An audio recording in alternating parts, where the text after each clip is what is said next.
And so I'm back to review another Bond film, the second in the franchise, and also the second for director Terrence Young. From Russia with Love sees Bond going up against Spectre agent Grant, a very powerful man and a very deadly man, as they both try to track down the Lecter device, which is a Russian decoding device. In the film, Bond is helped by Russian agent Tatiana Romanova, who is unwittingly sent to lure Bond to his death. From Russia with Love is without a doubt one of the most highly rated films among Bond fans, which is why I shudder to say this, because I accept that I'm probably going to get a load of abuse in the comments section, but I really don't like this film. I find it so boring. I just find the pace of this film to be so slow, really plodding.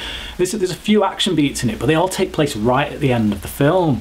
If you check out the trailer on YouTube and just look at all the action set pieces that are in that trailer, literally they are all from the last 15 to 20 minutes of the movie. I've got no problem with talking movies. I love a good political thriller in which people are just in rooms talking, but that dialogue has to be interesting, it has to grip me, and I just find that with this film it doesn't. I find myself switching off. The scenes in Istanbul in particular really dragged on for me, and the fight sequences with the gypsies is just ludicrous. It's supposed to be sexy, but it's just weird. It's just two women growling at each other. Dr. No had a fairly nice pace to it in that it had a good action beat and then some dialogue and then an action beat and then dialogue.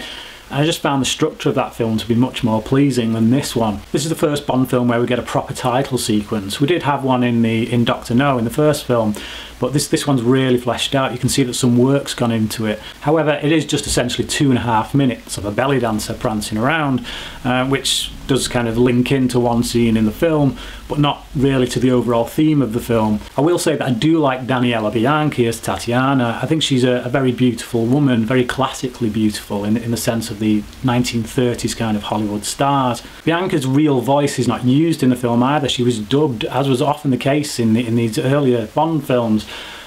Which I found in this film to be quite off-putting, because in many scenes it really shows, you can tell it's dubbed, and it's dubbed quite badly. Rosa Klebb is also quite an interesting character, and it's a shame they don't do a little bit more with her, but it's also quite a surprise to see some inflections in her character there of some possible lesbian leanings, particularly given the date in which this film was made. And Robert Shaw is also really great as Grant in this film. He's a towering man, he's really big, and he does pose a great physical threat for Bond. And the fight scene, the final fight scene between him and Bond is really the standout scene in this film. It's a beautifully and brilliantly executed and choreographed fight scene. The opening sequence in this film just really doesn't make sense.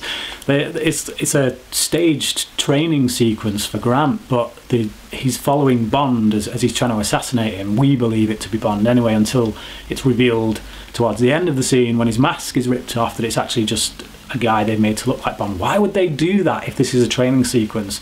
This scene makes no sense whatsoever. It's literally just for the audience, for the purpose of building suspense in the audience, but that suspense is immediately gone the moment his mask is ripped off, and we're left with a sense of thinking, why? Why did that happen? Why did they do that? Why did they go to the trouble of creating this brilliant mask for this guy who they're essentially just going to kill anyway, and who Grant knows isn't the real Bond?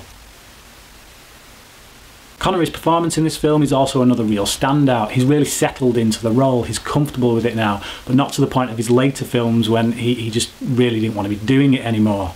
He is Bond in this film, he nails the character, as he did with Dr. No. There's some nice cinematography in this film, some really beautiful looking wide shots, but overall I feel like this film is a step down from the first one rather than a step up. It should have been a lot more exciting, should have been a lot more action and fast paced.